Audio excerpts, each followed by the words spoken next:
For our next speaker, we have Mr. Mehul Shukla. He's joining us from Abu Dhabi. And Mehul has been an ace engineer for many years. He will explain to you exactly where he has worked. But he is licensed and certified on rotary as well as fixed wing airplanes. So I leave the floor to Mr. Mehul Shukla. Please come out of mute and there you go.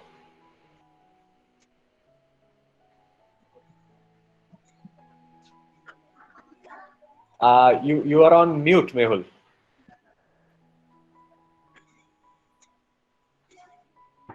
Yeah. There I am. Yeah. Yeah. Sorry, I'm used to Zoom, but not Google Meet. But anyway, I made it. I'm an engineer, by the way, so I should be able to make it. Anyway, hi guys. Nice to be on board. I'm so happy to speak to you guys. It just seems like yesterday that I was one of you, and probably I see all the pictures. I see a little bit of me in all of you. And don't go by the color of my hair. It's just that I'm not dyed. So otherwise, probably I look as young as you guys. My son calls it salt and pepper cut, by the way. Anyway, so we engineers are actually not good at speeches. We are just good at like nuts, bolts, screws, and washers. You know, that's all we think about all day. But anyway, I'll give it my try. For me, it's been more than 30 years that I have been in aviation, and this was in 1989 to 92 that I did this course, and that was just the basic. And then we started. I started working as an apprentice in a fixed wing company, a small company with Beechcraft, and that lasted for like 10 years. And I got all my licenses, and then I switched over to rotary wing for some reason. And then I was working on the Bells 212s, 412s, and another 10, 12 years there. And then I got an opportunity to work in Sky Shuttle Helicopters, Macau. That lasted about 5 years. And since last 3 years, I'm working with Abu Dhabi Aviation on offshore helicopters. That's the basic introduction I can give you. Now, for you guys, for all the engineers that are on this, who are going to do your licensing system, I have some pointers for you guys for what I've learned or what I missed at that time. And this field which you have chosen is really fascinating. I mean, that's just in a mild way of saying it. Think about it, that you will be encompassing all different fields like chemical, electrical, electronics, and everything clubbed into one. The journey ahead is hard, but it can be done. You know, this aviation is a cycle. It has its ups and downs. Now we know what's happened with COVID and what's happening around the world. But you need to be really patient. Do not be disappointed. And I know how, as you enter into this and you took a decision to get into this course and become engineers, it looked all nice and glamorous, you know, aircraft flying and engineering, and it looks so nice. But it has its ups and downs. So be patient. Just give it your best shot for this basic engineering, what you're doing. What you're going to learn now in these years now is your basic knowledge. And if your fundamentals are strong, then let there be any complications further down the line. If your basics are really strong, then it will be so easy to deal with. So give this your best shot. These are the most important years of your life. This will make you what you are later on in life. This I have realized now. Anyway, so about your courses and modules, I understand that you will be appearing for your DGCA Part 66 licenses. Now, I know there are 15 or 16 modules to study. I have one suggestion, that there is something, if you guys are not aware of, I would like to just brief you on the EASA Part 66 license. This DGCA Part 66 license, which has come in now a few years ago, is basically copies like a copy paste from EASA Part 66 license, which is recognized all over the world. Since you all are already studying for your DGCA Part 66 license, I would suggest in parallel, please attempt this EASA Part 66 license as well. It's the same study, same syllabus. There are some Part 147 schools which on invitation visit India and do these courses, and they are IASA certified. So by the time you pass out from this course, from your whatever engineering that you're doing now, and you might have both, like you can have a IASA Part 66 modules cleared as well. These modules are valid for 10 years. They don't lapse for 10 years. So further down the line, once you get into the industry, once you get your foot into the door and you have this basic rating already, you would have passed these modules, you might get a chance to work abroad or work in any other organization around the world, and you are already ready for it. So that is one advice I would like to give you. Just keep this in mind. Now, how to study? Think about it. You have a pile of books, so many notes. How are you going to do this? How are you going to accomplish all this in this short period of 3 or 4 years that you're going to be in this institute? How are you going to do it? Well, there's something called group study. And this worked very well for us in the flight club where I studied. I would suggest among you guys, make different groups. It makes a big difference when a group studies as a whole or you study individually. You will learn much more quicker, and you will be able to accomplish much more in short period of time. So make groups among yourselves, okay? And have debates. Yeah, you have these smartphones with WhatsApp groups. Make groups and just have debates. Use technology, you know. So that is one. Secondly, your basis of studies should be your syllabus. Now your syllabus lists down these topics. Okay, you'll have a basic syllabus. I'm sure it's there on the GDC website or IASA website, CA International website. So you will have lots of books and lots of notes, and everything is jumbled up, all the information. I suggest you read topic by topic, not book by book. That is the only way you will be able to cover everything. Because otherwise you will be confused. What to study, when to study, how to study. So select, say, 1 week I'm going to do regulations. 1 week I'm going to do hydraulics. 1 week I'm going to study basic electronics. And make groups among yourselves and just discuss among yourselves what you learn. Don't keep it to yourself, because you will learn much more by sharing the knowledge. So don't go book by book, go topic by topic. And how do you get more knowledge? I don't know about the library that you have there in the institute, but you will have a list of books recommended. For God's sake, get all the books that you can. Beg, borrow, steal, but don't get caught. Beg, borrow, steal. There's a wonderful resource called betterworldbooks.com. Okay, they ship it free. They are used books. There are some reference books are very, very expensive. So you go and log onto that website. There must be other websites, but I found this very helpful. Betterworldbooks.com, and they'll ship it free for you. And these are all used books, so they're cheaper than buying original paperbacks. So that is one about getting knowledge. And try to be inquisitive. Like, just make technical knowledge your way of life, no matter what you do. Let us say you all must be having vehicles, right? Like cars, bikes, or whatever, two-wheelers. So when you feel a tire pressure, look at the tire. There are some markings, 2-ply rating, 3-ply rating. Ask yourself, be your own teacher. What does this mean? Let me find out. You know, just make that knowledge, getting inquisitive, as your way of life. So let us say you're feeling tire pressure and you find some markings. So you will try to search search an answer for that. And by searching for something like a piece of knowledge, you will learn something more, like links. So from that is how you gain knowledge, and you know that's what you should do. Then there's another thing which I have learned is being internationally is we don't do a lot of DIY stuff in our homes, like do it yourself. We don't do that. घर में कभी the light is there's a bulb circuit breaker popped, you just call an electrician, or there's a tap leaking, you will just probably got a plumber. So try to fix it yourself, because this is what I see when I work internationally. We Indians, what we lack is the actual performance, the hand skills.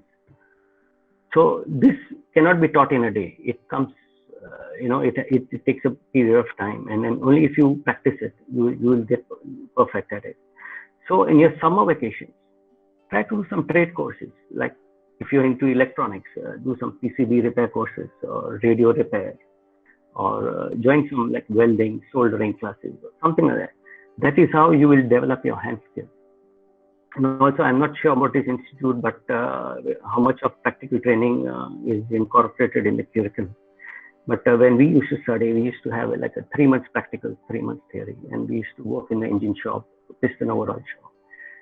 So we used to learn all those skills. So see what you can do about that, and just keep on learning, keep at it, get yourself into the books, and that's about it. Any questions? Anybody wants to say something? If anyone has any queries, can unmute yourself and ask to sir. Excuse me, sir, I have a question. Yes. At this moment, does the aviation industry see any signs of recovery from the pandemic? That's a very generic question, but it all depends on what's going on with the COVID and the vaccine and all that stuff. But as I said, there is a cycle. This is a cycle, and there's always an ups and downs in this cycle.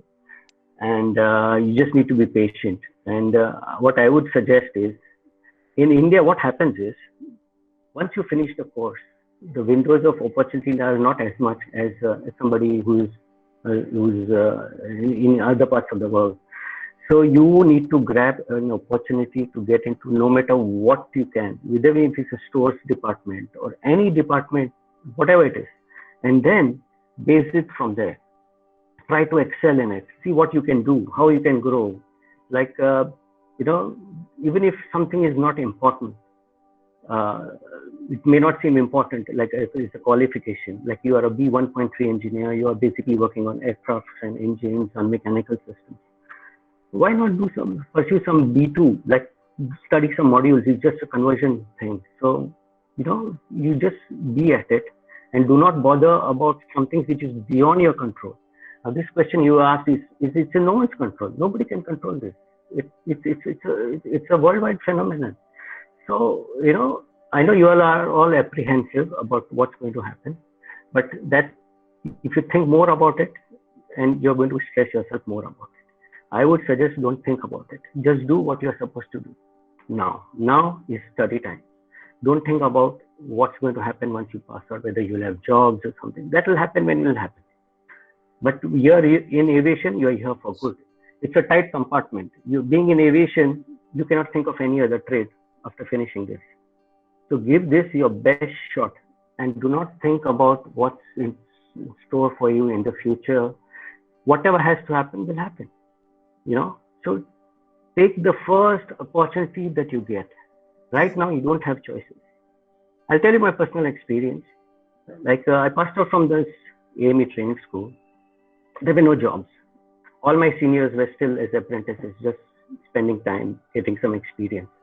And then the private airlines happened, East-West Airlines. See, it was a cycle.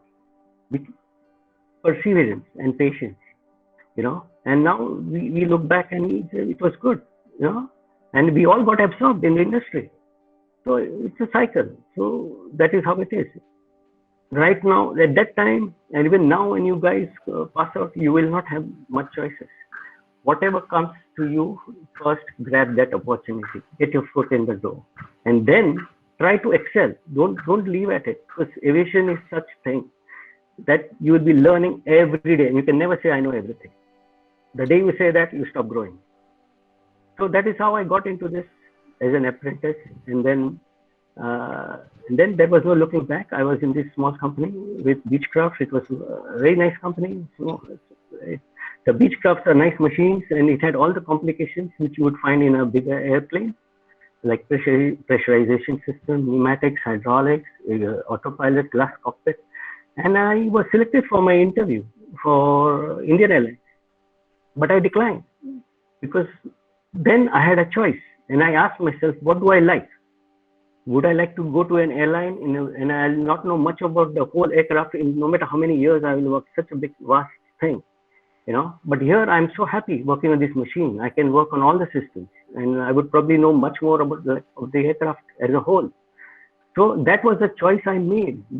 That's the choice I get. And you will also get those choices. Just be patient. So that is what it is. And further down the line, I stuck to it. And then we had some trade union issues there 10 years down the line. Then I took a pause and I thought to myself, what's happening now? What else can I do? I'm in my 30s. I'm still strong enough to explore. My window of opportunity was still there. See, as you grow, right now your window of opportunity is so much. But as you grow older, your window of opportunity gets narrower and narrower. But I was in my 30s. So I took that as an opportunity to change into something different where I could learn more and get myself more qualified. So I shifted to rotary wing because that was more challenging. So I wanted that mental challenge and I had choices. So that's what I'm trying to say is choices. It's all about choices. So that's how I shifted to rotary wing. So, and then there was no looking back. It was all well and good. And again, 7 or 8 years down the line, there was this point where I had to pause and think, what am I doing here? I have my licenses, I'm working here, I'm doing the same thing since 10 years, working on these machines. Oh, it had taken me to nice, good places on offshore rigs everywhere, had good fun. And that's when I did my EASA. Now, I had no need to do my EASA at that time. I was already a licensed engineer. And I had no intention of going abroad or working abroad. But with my own cost, I was the only guy in the company. I said, no, I would like to pursue this EASA, like get myself more internationally qualified. So I did that. And then within 2 years, I shifted to another company. I was offered a job in Macau. Why? Because I had my EASA license. You guys have that opportunity to doing it right now. I did it much later in my life, but you guys can do it. Opportunity will come. You create, by qualifying yourself more, you create that window of opportunity for yourself where you will be seeked after. You will be a little different from others. You will be, you'll be noticed. And that's what happened. So instead of worrying about what's going to happen and getting yourself demoralized, please do not. Let's not think about the future, which is beyond your capability. It's not in your hands. What you have to do is think about you, what you would want to do. You will want to create that window of opportunity for yourself. Sure, so thank you, sir. Thank you so much for answering the question and for the stimulating speech that you have delivered to us. Yeah, thank you. Very, very nice, Mr. Mehul. It was very nice. What he's saying is known and unknown. What we know is what we need to do. What we know is also that it is cyclical. There is another point which I would like to make. I mean, something which for me, if I talk about my experience, probably it will register more and it will appeal to this audience more. I'm talking about gaining knowledge, being technical at all the time, seeking knowledge. So I had this passion when I was studying that somehow I like this electric stuff, electronics. Although I never got a chance. That was in my 20s when I was working for the Beechcraft company. I said it would be nice to get a little bit into avionics, but I never got a chance. But I was in Macau and I was in my 40s. See, think about it. I had that passion in my mind that I have to do this. And again, couple of years down the line in Macau, I was again stagnant, thinking, what else can I do? See, constantly thinking, what else can I do? How can I get myself more qualified? You never know what's in store in the future. So I said, let me convert my B1.3 into B2. So I was in Macau and I appeared for this exam. I applied for it in Kuala Lumpur where they were conducting these exams. It was all self-study. I didn't join any classes. There was nothing like that. And there was this thing. I had a bank of questions. And there was one question while I was flying in AirAsia flight. There was one question which was nagging me. In the toilets, Captain Rajesh, in the toilets, there are these fire extinguishers. and they have these Yeah. discharge indicators with black or white markings. When they are discharged, either it turns from black to white or white to black. I just couldn't get it. What was the right answer? And it was nagging me. I was just sitting in the passenger seat thinking, what is the answer to that question? I've read it. There were like 4,000 questions that I studied. Oh, it just did not leave my mind. Well, I'm in the aircraft. The best way to find out is go to visit the washroom. And that's what I did. I visited the washroom and I opened the cabinet and I looked at that fire extinguisher. I said, okay, that's what it is. So seek knowledge at any point of time. Don't give up. And this is how Rome was not built in a day. So it will take years. But the thing is, you have to start now. Also, talking about knowledge, there are these lot of big magazines, free magazines. We used to get a paperback version. Now I think it's all digital. Aircraft maintenance technology, avionics, and aviation maintenance. Subscribe to them. Go online, subscribe for the digital version. It is free. So I would suggest you read this something extra knowledge. The thing is, you will have so much of knowledge to this. It's so much. How can you do it? No, cannot. So you need to make a filter in your mind. There's something called need to know, like your basics. What you all are studying now is need to know. You have to know. And there's something which is nice to know, something extra, and that is what will stand you out in the crowd. And that will come gradually. It cannot be, but you need to know the sources. The sources are these magazines. Another thing, I don't know which books you are referring in your institute. When we studied, it was all American books like FA 3000 series, 4000 series.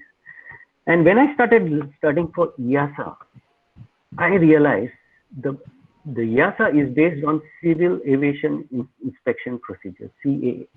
It was CAIP then. Now it is CAAIP. It's amended. It's whatever. You will get a version of it free online. Download it. Those are absolute basic standard of knowledge for any AME. The information there is so beautiful and it's so subtle. It will help you in your day-to-day life. So please remember CAAIPs.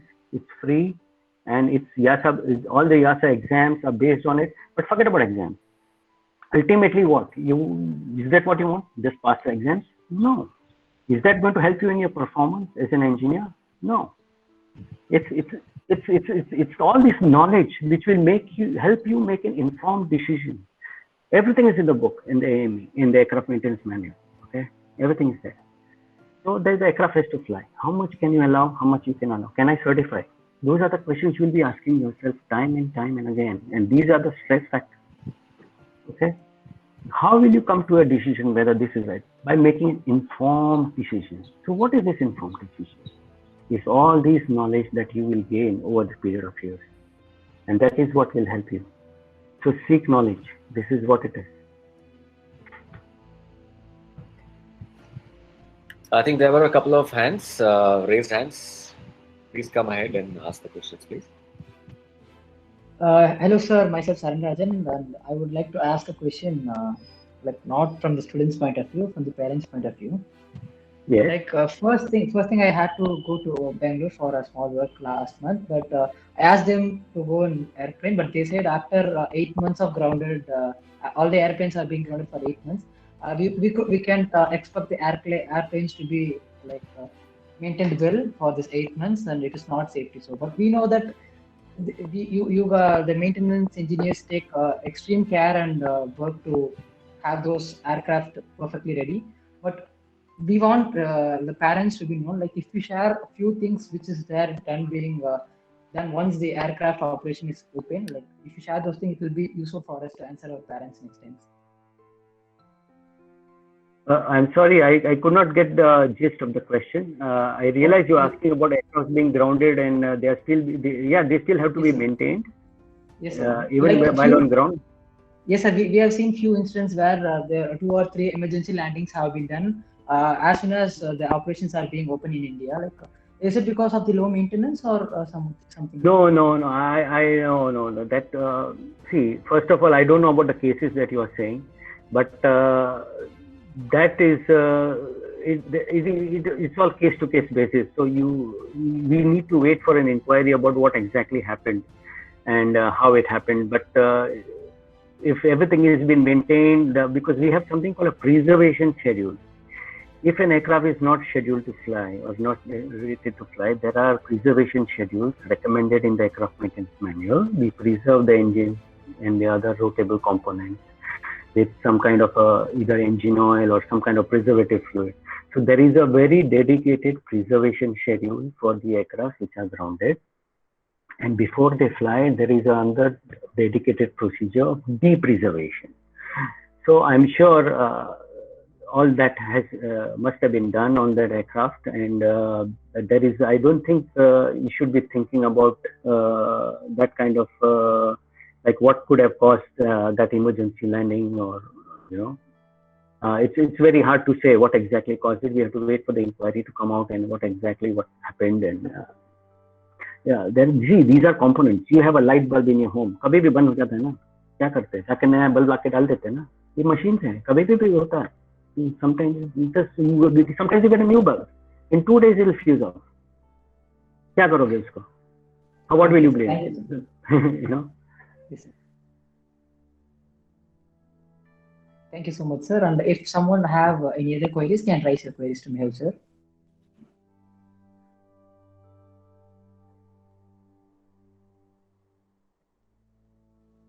Okay, sir. Thank you so much for sharing your experience, sir. It is really great. The websites you have shared and the information you have shared, we'll never get it anywhere if you don't search for it. And those are really inspiring words from you, sir. Thank you so much for your words. Thank you. It's my pleasure. Thank you, sir. Yeah.